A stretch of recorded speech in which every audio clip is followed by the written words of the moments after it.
Welcome back to the Comparesoft Maintenance Management Podcast. I'm Ryan and my co-host is Pisana. Thanks, Ryan. For new listeners who don't know about Comparesoft, we are a matchmaking platform for CMMS software. Unilever, Amazon, Rolls-Royce, and 16,000 other businesses have used us to find the right software.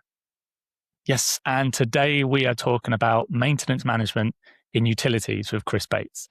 So Chris has spent a decade at United Utilities, owning the predictive maintenance strategy, leading a team of over 50. He's currently Director of Operations at Binnies, where he leads the consultancy team, advising water companies on their asset health. We're thrilled to have you here today, Chris. Welcome to the show. Yeah, thanks, Ryan. Thanks, PK. Great to be here. Yes, awesome to have you here, Chris. So you started as a mechanical engineer at United Utilities. Take us on your journey, Chris, from where you started to where you are now. Yeah, so I started on the graduate scheme. So I graduated from the University of Manchester. As with most grads, I didn't know where to end up, and so I jumped onto a pretty well-established grad scheme, and it did me the world of good. So there's probably two important things about me, really. There's the technical side that I suppose the mechanical engineering piece speaks to, and then equally, I've spent a long time in sport as a coach, a player, or whatever, and that's kind of given me a real passion for like kind of continuous improvement and people and developing culture within teams and so on. And completely accidentally, by the way, not by design, just doing things that I found interesting. So I joined the grad scheme. The grad scheme at UU was really comprehensive. You spent 2 years moving around the business on your journey towards chartership. And I spent a bit of time in that kind of doing two things that were important. So one, kind of giving direct kind of operational support to an area of UU called Ribble, so Preston and Fleetwood and Blackpool in that area. So my job was to be an engineer and to be available for the operations teams and to help them kind of problem solve and carry out root cause and provide some governance around kind of changes of process and so on in kind of true engineering fashion. But that was really lean and really agile and really varied. And then from there, I went into the maintenance strategy team. Didn't know anything about asset management when I joined UU. Certainly didn't know anything about maintenance strategy and certainly didn't know anything about condition monitoring, but learned pretty quickly in that role. And those two things have probably shaped my career, really. And from there, as you say, I went on to work for 4 years within the maintenance transformation function there under the chief maintenance officer, a guy called Phil White. And then joined Binnies, looking for a new challenge and looking to kind of develop a different skill set from there. It's a fascinating background, Chris. Would you say that time you spent in sports coaching, that really helped you today in moulding people and leading teams? I think I'd tell you that it gave me an opportunity in a really safe environment to find my own leadership style. That's kind of none of my...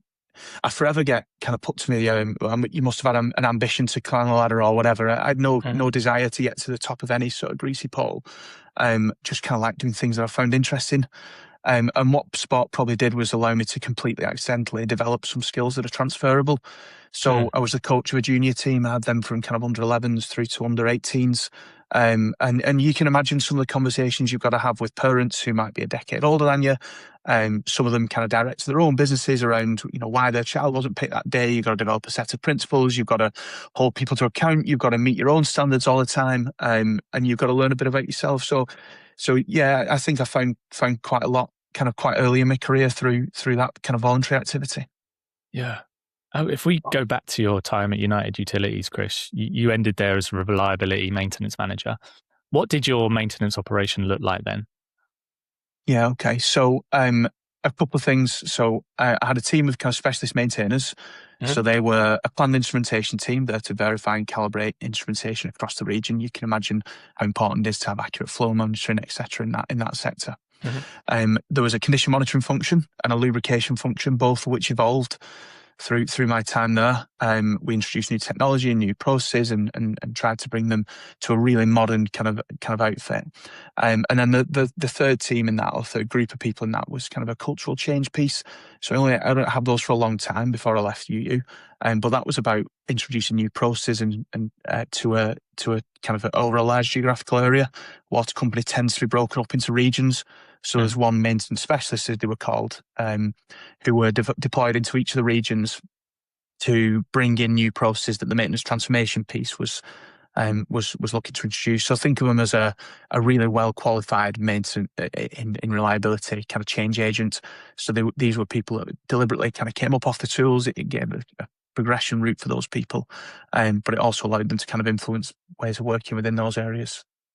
And Wow, what sort fantastic. of estate or assets were you responsible for in that role? So organisation-wide, by the kind of end of my time there, so clean water, wastewater, and then the associated network. So everything from abstraction from a reservoir or a borehole all the way through to delivery through to tap, and then similarly treatment from kind of flushing your toilet all the way through out to river. Okay. So to be very clear, I'm not saying that I was responsible for the kind of operations of those things, but my team would work across that asset base. So tons of retained equipment, tons of instrumentation, to support those processes. Awesome. Wow. And at Binnies, Chris, how's the setup different? What is your team size? What kind of system do you use? So I work with a team of kind of broadly 15 consultants. We have at Binnies, within the O&M team, as part of the broader asset management function, we've developed a suite of services that allow people to do one of two things. So, for example, if you've got a really tactical initiative to develop to develop an improvement in your planning and scheduling process, then we can absolutely drop in and bring best practice into an organisation and guide and coach and mentor and try and leave you with a deployable change as part of a tweak to your existing operation. And then within the broader water sector, there's a need to move towards asset health. So in some instances, that's leading to a much broader reliability transformation piece. So that can be new processes, people, systems, capability, that's obviously kind of much wider in its reach. So my team could kind of bolt a number of those services together to go and kind of help deliver that reliability improvement program. Wow, fantastic. And is it a particular CMMS or tech you use, Chris, to monitor the reliability parameters? So it's really important to us that we're agnostic. So we forever guide on implementation of CMMS or conversely, recovery from poor implementation. We see quite a lot. And what we forever guide towards is you've got to nail the requirements up front. So the really boring bit up front that says this is the process I want to enable and therefore these are the requirements and this is how I want people to interact with it and this is the level of training I want to need to give people. If you really nail that stuff, you set yourself up for a much smoother journey. Sure. So we're agnostic really in what we work with. We've experienced across a number of CMMSs. Wow. Would you be able to spend a little bit time here, Chris, on outlining how you would go about selecting a CMMS system and like what steps you would take before selecting a CMMS system? Yeah, okay. So if I expand a little bit on my previous answer, but if I do that in the context of a heavily regulated environment that spends bill, pays money, and so has a number of processes, it can't be as simple as just picking a multi-million-pound CMMS investment off the shelf. There's a whole kind of procurement process that needs to be held to. So making sure that you start with the processes that are kind of as is, and in developing the business case to go and implement a new CMMS, then naturally you've identified a series of benefits to realise. Otherwise, why would you move? So those benefits come from realising a new way of working. So making sure you've got a really deep understanding of that new way of working, being able to map that back to your existing process, say, well, therefore the change is, and then being able to design out that change is really important. And you need to do that across people, process, and the tools that are available. And not all of those are the CMMS themselves. So making sure that you understand those three changes in the context of the business case that may or may not have been signed off at that point in time allows you to then develop those functional and non-functional requirements to then allow you to go to the market. Our guidance is go as broad as you can, and really, and there are a number of big players in the CMMS game who have a really good reputation. It doesn't mean they're the right ones for you. Because that's, every organisation's unique in the culture that it has within it. Some are much more willing to accept a much broader change than some others, and then equally with the kind of accountability of that project team. So if you are just looking to tweak the way that your field teams interact with something to give you data to make a decision on condition monitoring, that doesn't mean you would have the authority to jump into a big SAP implementation. That may not be the right change for you. So spending all of your time kind of right on the left-hand side and be really clear on what it is you're trying to achieve, and then selecting the provider that allows you to meet those requirements is really important, and something we don't often see done well, if I'm honest. Sure. And like, just to touch on that point, like, you don't see a lot of companies spending a lot of time on requirements and processes and benefits here. What would be your top tip for somebody looking at a system, looking at a process here? How should they go about, getting it right the first time? So I'm going to contradict myself, I suppose, in just saying kind of how difficult it is to achieve. So if you when you go through that process, you inevitably learn. And that probably means that by the time you deliver the CMMS, you have a better understanding of the requirements that you probably wish you'd gone to market with. I think that's okay. I think what isn't okay is a really immature set of requirements that isn't kind of future-proof, aligned or guided by a strategy. So if you know where you're trying to get to in 10 years' time, that gives you a much, even if you won't have all the answers at any one moment in time, but if you can at least set out an aspiration, a state, a vision you're trying to achieve, then you're going to be a whole lot closer than if you just kind of think, well, we need a new CMMS because this one's obsolete. Sure. And hopefully you can pick up the kind of the pretty big distinction between those two states. Makes total sense. And once a CMMS is implemented, Chris, do you see that companies use different KPIs, or do you see KPIs remain the same? What changes would you typically see a successful CMMS implementation should bring into an organization, or at least the maintenance department? So let's split the KPIs in two, and let's say you've got the KPIs that assure the processes that you've designed. So I think you would see compliance, and you would see people using the system, and you'd see work flowing effectively through, and kind of no process deviation given to you by that suite of KPIs. I think that's really important. And I think that speaks to how well your functional requirements were built up. So there's a theory, it's called Merton's strain theory. So it says, I'm going to paraphrase it, but effectively it says, if a valued goal can't be achieved by legitimate means, then deviant results. So if you're not seeing good compliance, that basically effectively means your process isn't allowing your teams to do what they need to do. And your teams are typically going to be passionate and want to deliver the right outcomes for their plants and so on. So that's one suite of KPIs. So I think you'd see process compliance. The second is, I think you'd see, it depends on what you're going after. So if you're trying to move to a more planned state, and you would start to see the state of the organisation change. So that might be a drop in reactive work orders, that might be a greater preventive maintenance compliance, that might be a better schedule compliance, and that links back to the reason for the change in the first case. And do you often see like changes to core KPIs around reliability, Chris? Like, does uptime get better? Do you typically see an uptick there? Like, do you see people go more towards advanced reliability techniques like condition monitoring, predictive maintenance? Do you see some of those as the effects of having a good CMMS system? Yeah, absolutely. So you see planning scheduling improvements. So you tend to see, if I speak broadly, in my experience, you tend to see the number of high importance, high priority reactive work orders drop, because people have a bit more faith in if I raise their work in the right way, then the system will triage it, present to someone, and it'll get out the door. So instead of having every light bulb that needs changing raised as like a P0, get to it now, because there was a belief on the shop floor that won't quite otherwise, you tend to see an improvement in that. You tend to see an improvement in system compliance. So because the user experience is typically better, so field teams much more readily prepared to pick up that piece of equipment and that kind of mobile device and interact with it. And then you tend to see some of the outcomes that you talked about. So a decrease in mean time to repair because work orders are handled better and so more smoothly. An uptick in preventive maintenance compliance, and therefore an uptick in reliability. And in that, I'm assuming that your preventive maintenance strategy is effective. If it's not, different story and different projects and something to go and fix. But yeah, you'd tend to see a move in the right direction really through the implementation of an effective CMMS. Sure. And within the system implementation and KPIs is the culture piece, Chris. And you mentioned at the start, you have this sports coaching background, and then you are an engineer.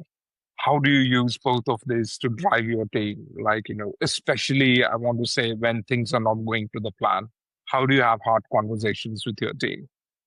So in my current role, that's kind of not our role in this piece. We're there to guide and support a client who's implementing that. So we wouldn't necessarily have a tough conversation with a member of the team who isn't picking up their device and logging jobs and following that process. Sure. But I think what the guys we tend to give really it's around it's about being really clear on what your vision is, what end state you're trying to achieve as a maintenance function or an ops and maintenance function, depending on how you're organised. And if that's about being data driven and predictive where appropriate and making sure your uptime is in the right place based on your appetite for risk as an organisation, then how can you not? You know, if everyone's aligned behind that vision, then ultimately those conversations tend to be pretty straightforward. Because why wouldn't you feed the right data back into the system to make a more intelligent decision and then that plays through? The difficulty is in having, in my experience, the team as an organisation buy into that as a culture. So if you're in a world where you're reactive, then the chances are that you get a pat on your back from your manager when you bring something back in at 2 a.m. Yeah. Despite the fact that that's a less safe way of working, that's less cost effective, that delivers, and that's not aligned to your organisation's outcomes. Yeah. So moving from that, this is what good looks like. I threw that back in quickly, didn't I, boss? Pat on the back and off I go. Through to, do you know what? We're gonna celebrate when we're 100% compliant with our schedule that week. Is a huge shift. And so unless you can really nail the vision that sits beneath that shift, then you're not going to see people necessarily buy in. I think if you do manage to nail that, then those conversations get a bit easier because you've signed up to what you want to be as an outfit and what you want your identity to be as a team kind of early doors. Sure. Were the type of conversations you are now having as a service company, I'm assuming, different to when you were at United Utilities, Chris? What was like, obviously here it's your customers that you're implementing and you're taking more of a consulting role. So there's a little bit of a distance to operations. But when you were at United Utilities, how did you go about driving that maintenance operations? So by being really clear on what we were about and being really clear on what good looked like through goal setting. So much the same as a football team might sit around and say, we want to achieve fifth in the league this year. That's a win for us, given where we are now. Much in the same way, we'd say, well, actually 1,000 jobs a month is a win. Or this predictive yield is a win. Or this number of defects caught and then fixed is a win. We would be really clear when I was at UU in setting that goal and measuring that through a scorecard and being really honest. And kind of saying if it didn't go well, that's fine. Sure. How do we make it go better? What is it we need to fix? What's gone wrong? And my job I suppose there's also a differentiation in roles there. So as director of O&M, I'm operating at a different level, I suppose, in that I'm interfacing with C-suite and directors of ops and so on in the companies we work with, less so kind of the field teams, if you like. Whereas as a maintenance manager, it was just about being really clear on what good looked like for us, celebrating it when it went well and being really honest when it didn't go well. I think the thing I've really enjoyed about consultancy, I'm about to go back to kind of client side or to an asset owner, is I've really enjoyed working with those teams to figure out what good looks like and then watching them get there. Yeah, absolutely. Chris, one last question from me and then we'll throw this back to Ryan. In big teams that, you typically work with, like clarity on your side is generally different to clarity on the team side, right? Most often the directors are very clear about where the ship is going, what the KPIs are. But on the team side, sometimes that clarity requires repetition and that clarity requires like reinforcement, if that's the right word. Did you find like with big teams, you have to repeat yourself and like, what was your way of driving that clarity? So one is you are clear about the KPIs. That in itself is an amazing thing. Like, hey, this is where we are going. But how did you communicate that to your team, and especially big teams, and things tend to get diluted with big teams? Was there any specific technique you used to drive more clarity with your team? Yeah, so there's two things I think in that. So what you're looking for really is organizational alignment. So our strategic asset management policy says we will do these things. And then having that boil all the way down to each individual team and say, well, I understand what my part in that is. If I do these things well, then I'm winning because I'm hitting my metrics and I'm performing in the eyes of my manager and their manager and so on. But then also at a C-suite level, at a real top level across the organization, I get why me doing this well impacts on that. So that's really important. So spending the time in breaking that down and being really clear and consistent in that message is huge. And then secondly, I don't think you can ever get away from not repeating it. So a consistent repeated message that says, this is what good is, this is what good is, this is what good is, this is what good is the right thing to do. You then need a culture that's accepting of the fact that's not always going to go well. So one of the in companies we've worked with, or I've worked with, that are the most difficult to change, then the biggest blocker we've seen is a lack of ability for those trying to implement a change to play back when it's going badly, with the right consequences. The consequence being, well, how do we make it go better then? So sometimes there's well, I can't say it's going badly because this is a multi-million-pound transformation, and I don't want to look like I'm not getting it right personally. Well, actually, you're trying to shift an entire organisation that's really complex. There's probably an acceptance of that right at the top table. Sure. So if you can't put your hand up and say this isn't quite going the way that we intended, for whatever reason that might be, then really that can be really counterproductive.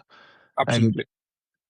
So there's probably those three things. So consistency in your message and resilience when that's not going right. A really clear understanding of how each function adds up to be kind of greater than some of its parts.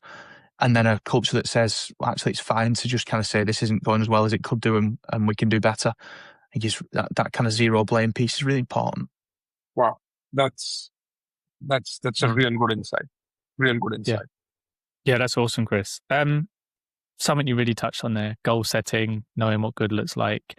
I'd love to just bring it back to KPIs for a second, Chris. I'm really curious, in your role as, reliability maintenance manager at United Utilities, I'm curious what KPIs you were either working to or setting, and just how much difference, in those metrics there was with what you are now in Binnies.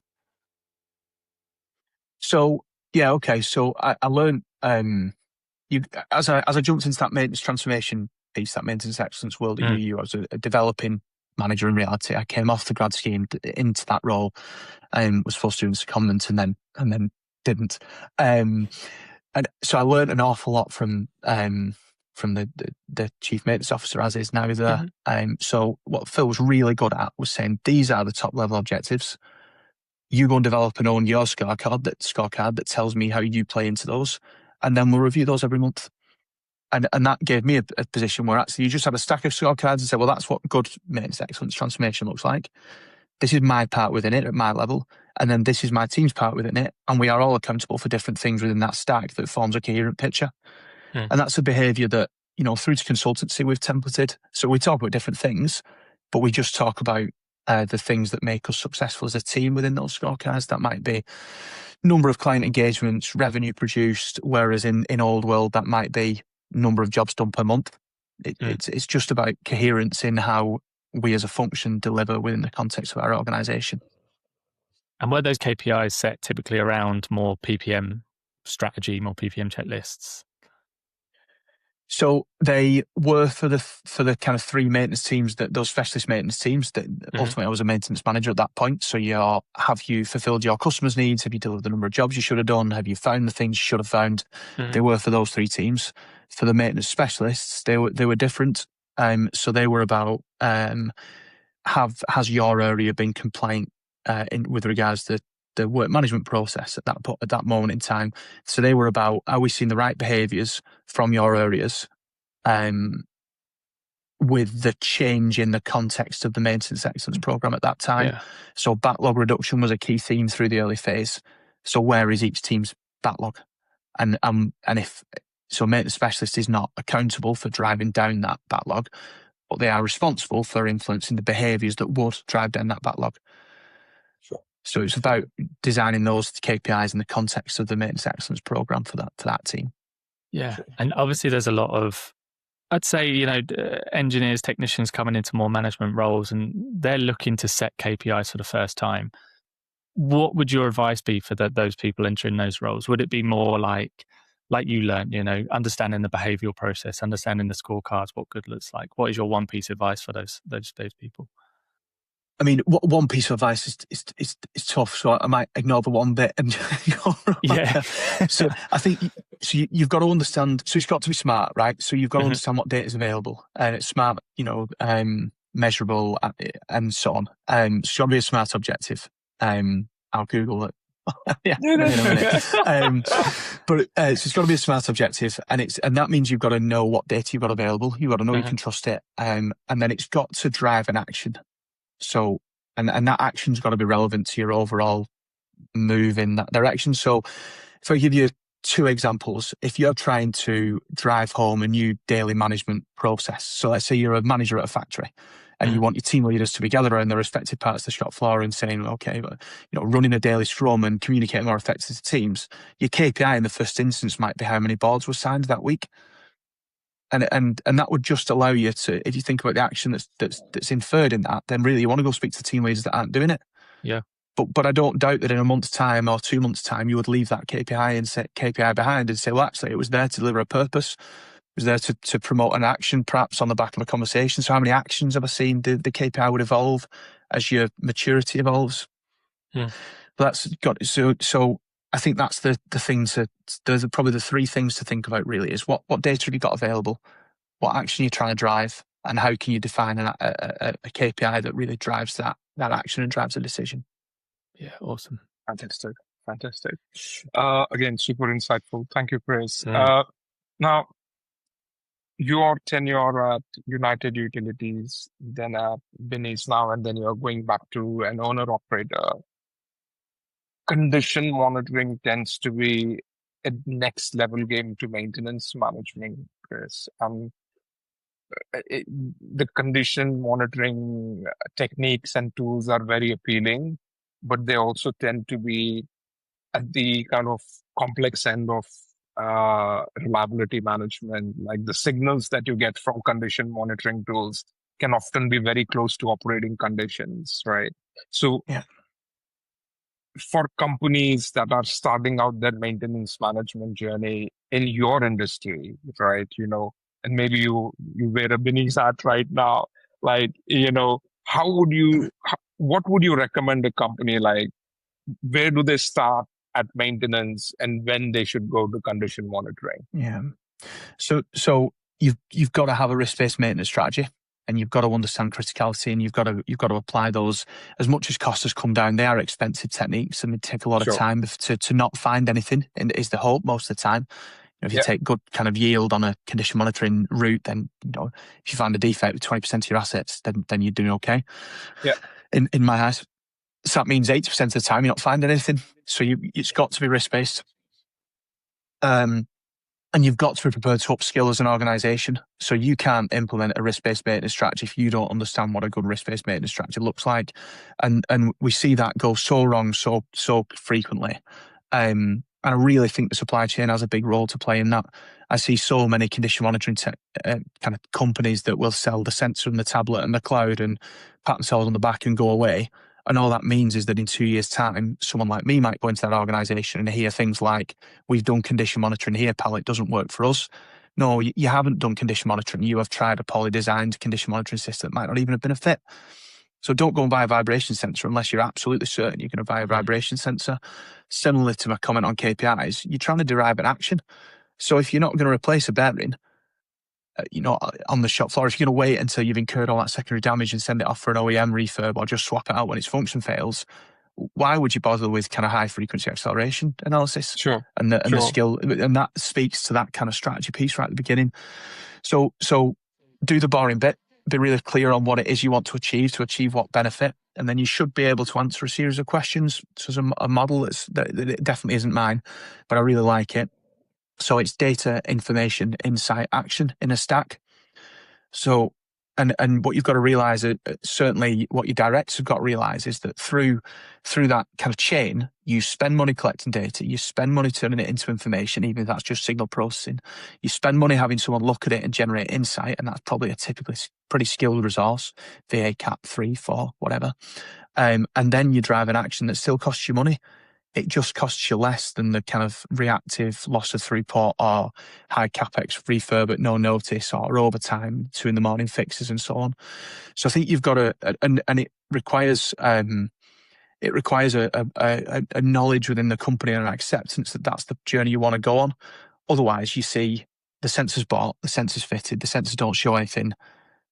And then next time that piece of equipment is taken out, then the sensors aren't refitted and nobody looks at it. And then you end up with, we've tried condition monitoring here, it doesn't work for us, pal. And that's a tough battle to fight.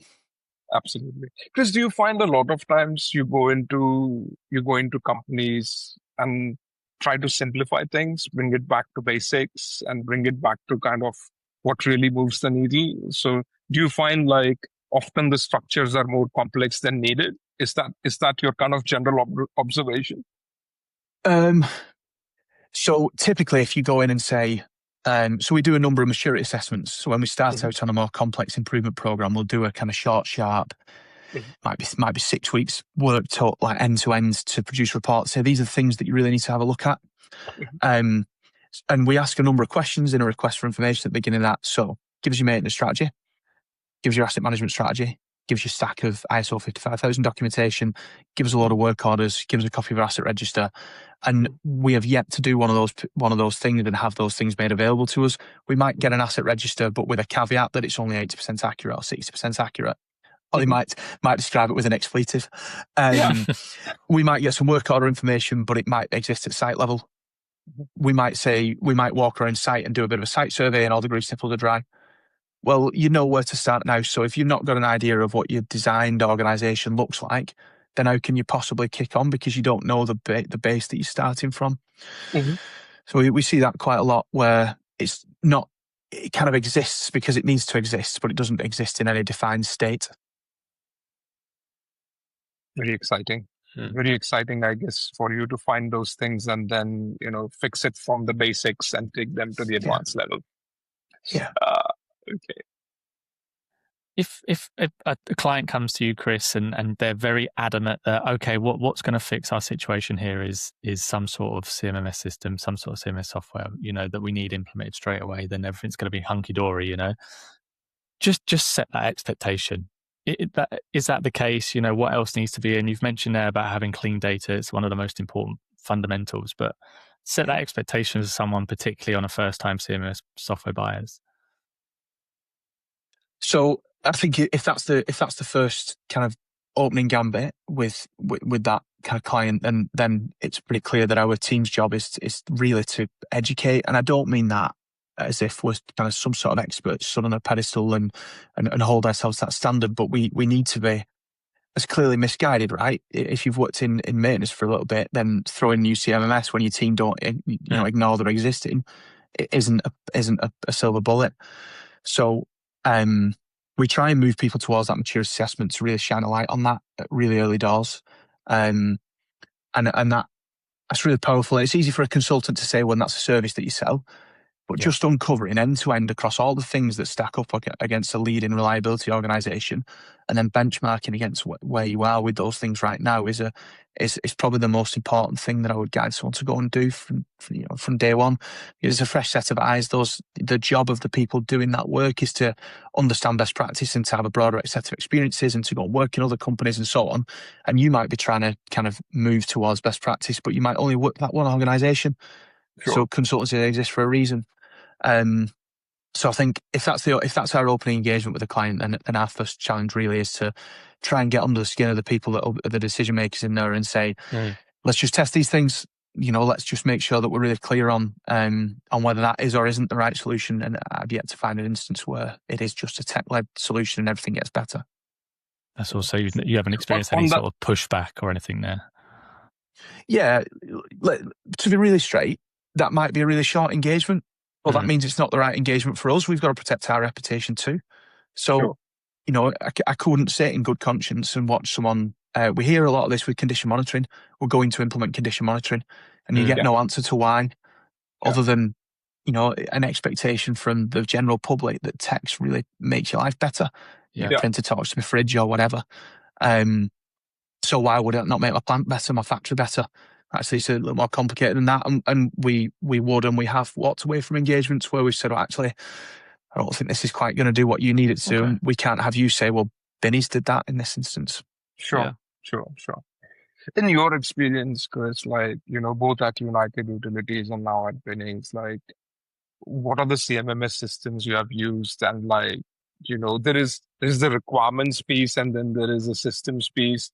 And we see that most systems are similar. There are some differences, but most systems are similar. Like once you have defined your requirements, once you're clear with your processes and you have got the buy-in, how would you then go about like choosing a system? So what personally I've worked with SAP, with Maximo. I know a little bit, not so much about Shire. So work with a couple, and then the team I've brought. I'm certainly not the CMMS guy in our team. I'm the condition monitoring nerd. That's my home. But I guess so. We see one of two things. So we either see a tactical CMMS implementation to just smooth out planning and scheduling. So we want to deliver work more effectively. We want to get that work back in, and we want to kind of make sure that we're kind of driving schedule compliance up.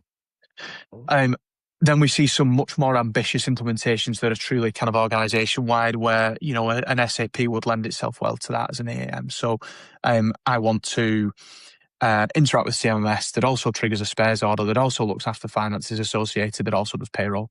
That's fine. But you set your level of ambition early, and that ambition tends to play out in the amount you're prepared to spend in implementing it and the time frame. That's again, like, very insightful and useful for the audience, I'm sure. And you mentioned there, Chris, you are the condition monitoring guy. And adoption, particularly new tools among technicians, engineers, it can be quite challenging at times. And particularly on condition monitoring, it's more of a maintenance culture.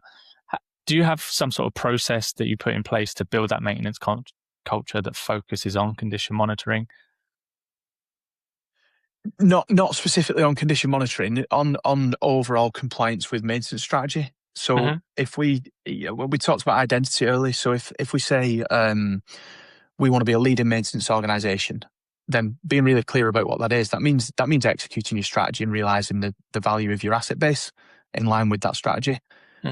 So really adherence to those tasks, regardless of whether they are a lubrication task or a route-based condition monitoring task, or checking a system every day or equally doing the kind of yield work, the resultant work from your condition monitoring team. It's about saying we get that as a team, we are going to deliver all of that work, and we are sized and tooled up to be able to do it.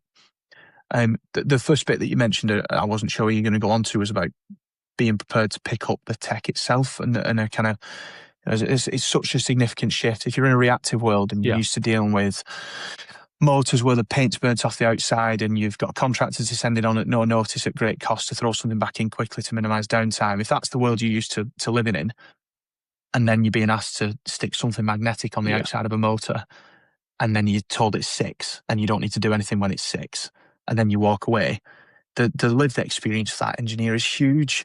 Like the value that that couldn't be inferred from that kind of this was out and now it's back in doesn't probably exist in the condition monitoring world. It's a completely different value or job satisfaction. There's every chance people walk away from that sort of first task saying, actually, I don't really feel like I've done anything today. And that there's a satisfaction issue with the whole of that. So and that plays into your knowledge base of an organisation, I suppose, doesn't it? And whether you're prepared to buy into that initial identity, we're going to do all these things because we believe they're important, and did we do them or not? And I suppose there's a case for, if an engineer, just sees it's a 6, we've been told, okay, if it's 6, that's fine. There's a case for getting that engineer to really understand, well, what's the thinking behind this? Why is 6 fine? They need to experience that more, in order to grow. Yeah. So you did a fantastic piece of work in that. So I had the condition monitoring team, the route-based condition monitoring team. So they worked across 1.5 million rotating assets across the Northwest, right? But we focused them in on A and B criticality bits of equipment. And said, these are our top pieces of equipment and they need your specialist eyes. The layer underneath that within the predictive strategy was we tooled up the mechanical engineers.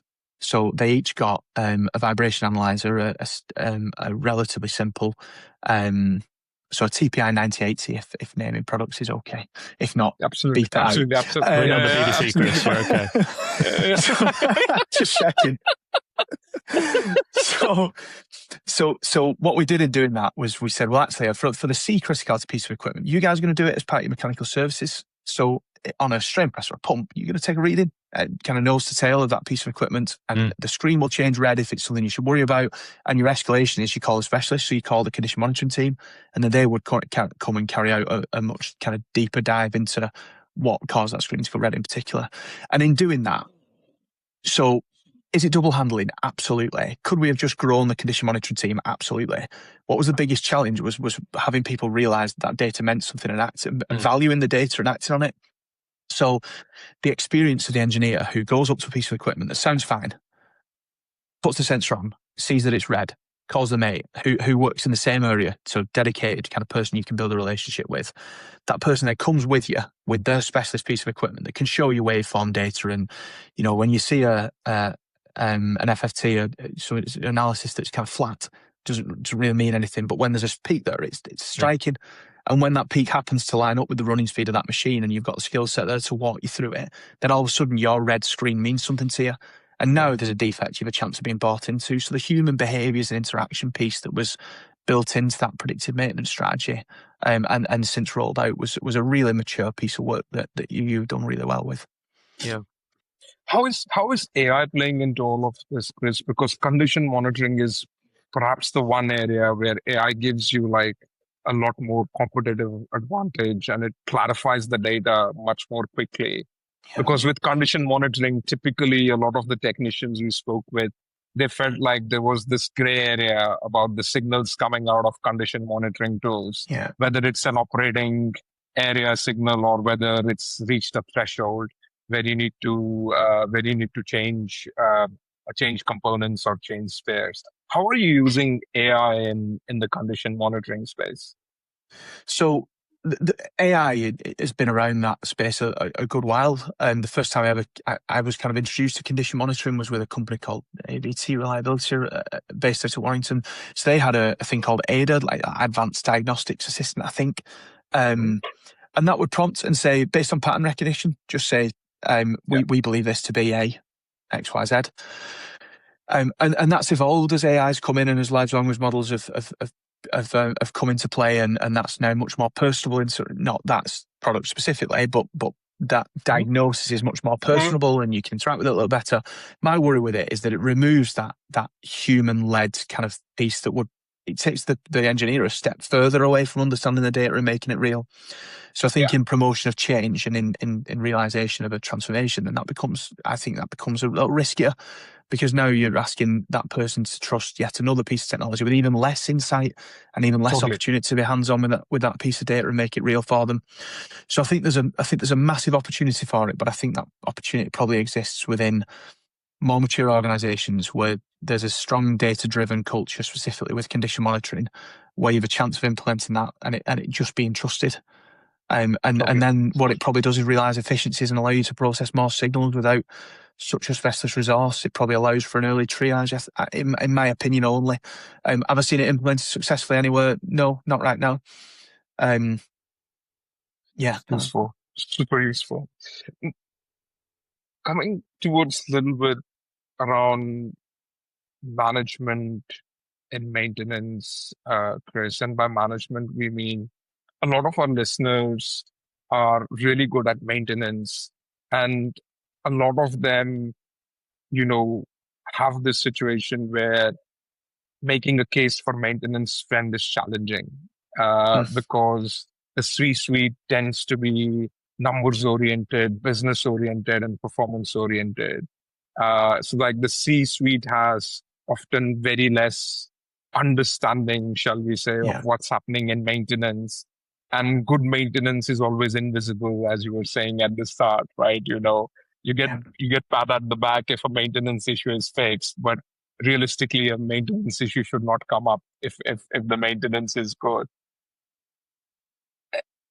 If you see a situation where a maintenance manager is looking to make a case for getting a budget, or to do some tests for condition monitoring, or to spend on tools or people or training, how would you coach that person on making the case with their C-suite? Yeah, okay. So there are two routes. And as a consultant, it's really easy to do both. If you're a maintenance manager trying to build up from the ground up, then that's typically a little more difficult.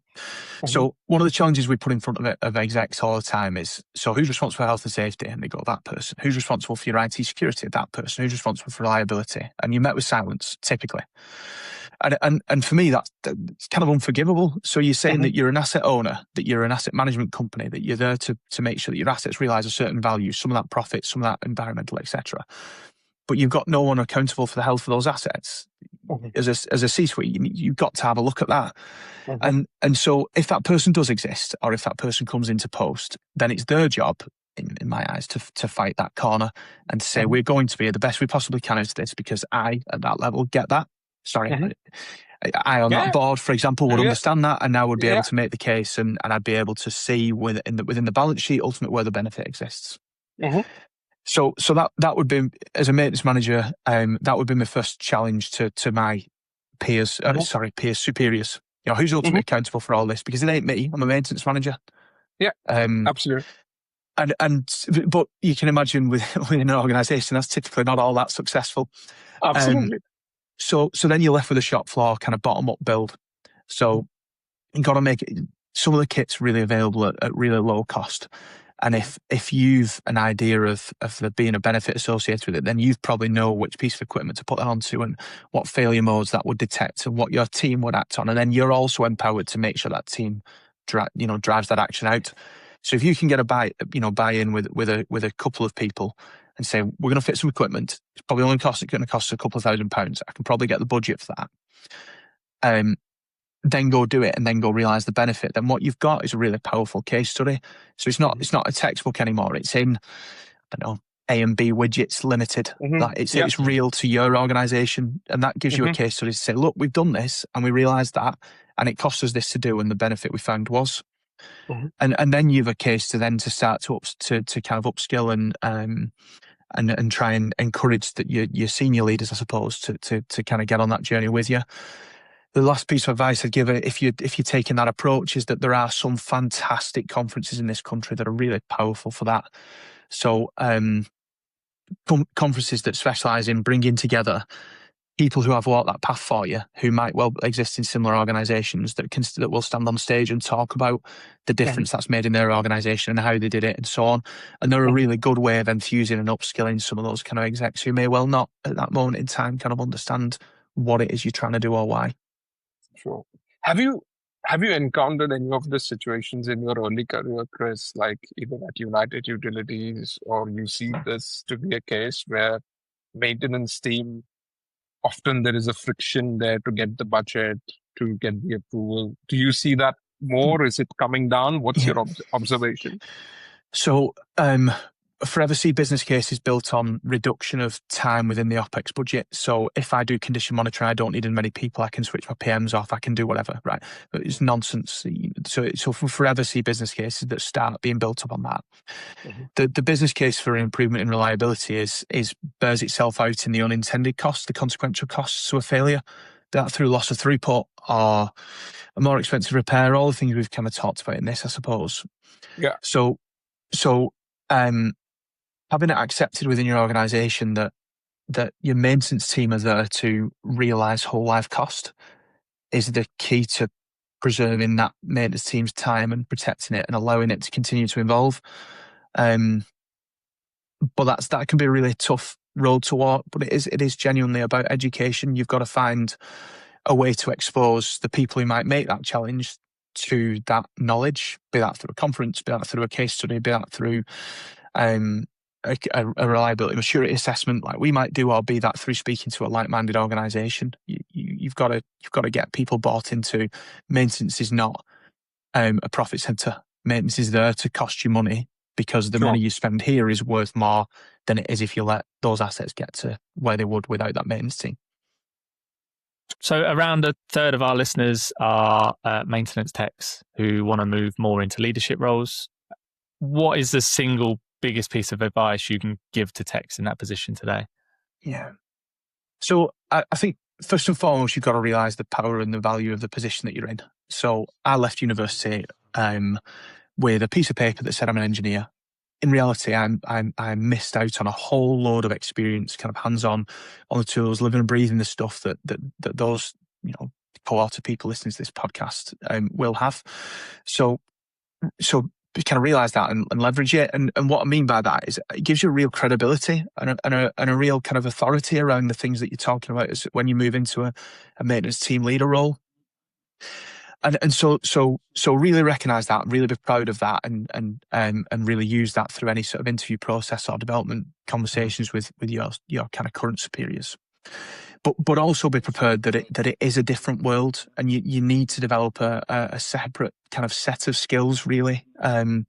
So you're going to be asked about finance and budgets and have conversations with people and not necessarily do the things that you probably enjoyed for a period of time. And I do see some people jump kind of up that kind of greasy pole a little bit and then realize that and then think, actually, some of this is nonsense and I'm not for it. So I think go into that with your eyes wide open. You will spend time, certainly the higher up you get, dealing with nonsense and politics, and you know the right thing to do might well be clear, but the organisational timing might not be quite right. So you have to sit on your hands for a little bit, and that can be really frustrating, given your strong technical background. But that is ultimately the way of the world.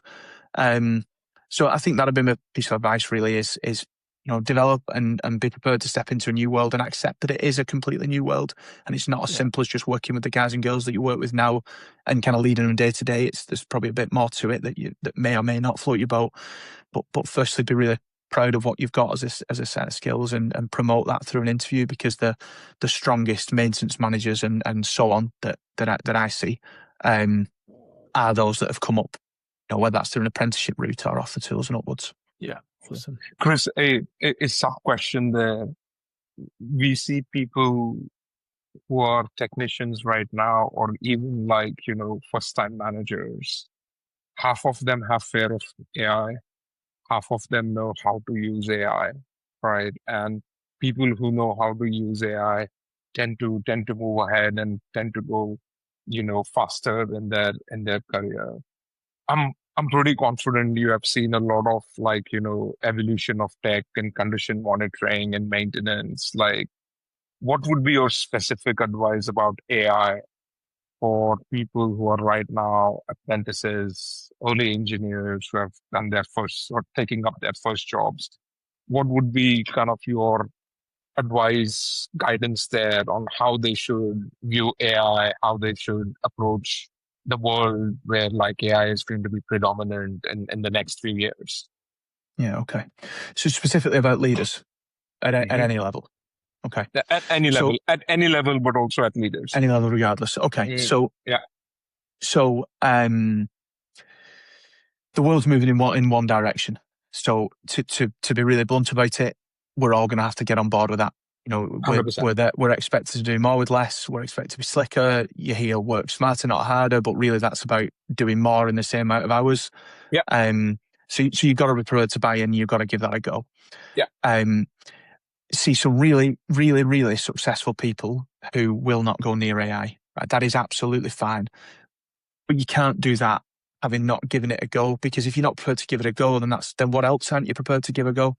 100%. So the new CMMS that comes along might well design you out, might well be something where you think, well, I'm not touching that. Well, the reality is that you're going to detract from the benefit that your organisation invests in kind of realising, if that makes sense. So you're not prepared to kind of give that a go then, and if that's a resistance to change and frankly an attitude thing, then you're probably on a bit of a hide into nothing. If that's do you know what? I learn new stuff all the time. I've given AI a go, but it just doesn't quite work for me. Kind of think that's okay. Yeah. What I would say is that people are adopting it for a reason. It is there to help you do more with less, to get you 80% of the way there without having to write thousands of pages of a document. And there's a reason that people are adopting AI in targeted uses. So be open to it. Does it mean that you'll be career limited if you don't adopt AI tomorrow? I don't think so. Yeah. But it probably does if you're just frankly not open to developing a new skill. Makes total sense. Chris, moving to the fun part of the podcast, what's the biggest maintenance screw up you've ever seen or inherited? Right. So a team of us worked together to take some data for a piece of equipment called a strain press. So this thing there's a little threaded bar that comes out the end as you adjust the organ basket. And when so you got limited adjustment within the machine. When you reach 55 mil, you need to replace the organ basket on that threaded bar. So with all the best will in the world, implemented a measuring point within SAP for a mechanical engineer on their monthly service to measure that piece of equipment. I had one engineer that rang me who I knew from previous work and said, "This will never work. I've seen your measuring points. Not interested." I explained to Trevor that we had it lined up. It was all going to be perfect. It was going to talk to our Spurs function. It was going to deliver it when it hits a threshold of 45 mil. And then we were going to drive down. Kind of downtime for that machine across the estate and so on and so on. And it was the number of things that went wrong on that one site in particular were unbelievable. So the system worked, delivered a brand new set of Spurs. The team on site didn't know they were coming, so assumed they weren't for them, so threw them in the skip. We delivered the wrong set of Spurs because the asset register wasn't right. And there's no way of knowing that it was the wrong set of Spurs, right manufacturer, etc. So the team hammered it in, broke the machine and the Spurs. We even getting the engineers to reliably put in kind of 55 mil was difficult because SAP didn't have units on it. So some did 5500, some did 55. So you can imagine. Yeah. And so that end-to-end piece really was unbelievably frustrating. And we saw all sorts go wrong with it really, but we were doing the right thing. The process was relatively well thought through, albeit we'd probably do it differently again if we were to try again tomorrow. Sure. And we just had to continually kind of put our hands up and say, all right, that didn't go well, but it will next time, I promise. Everyone is like, funny story. And I suppose if you don't laugh, you cry, Chris, at things like that. Yeah, exactly. You've got to remember within all this, there's an engineer that took great pleasure in ringing me every time something went wrong. So I might laugh down the phone and the tears probably came after. Very good. I've got another fun question for you, Chris. What's the strangest breakdown problem you've ever solved?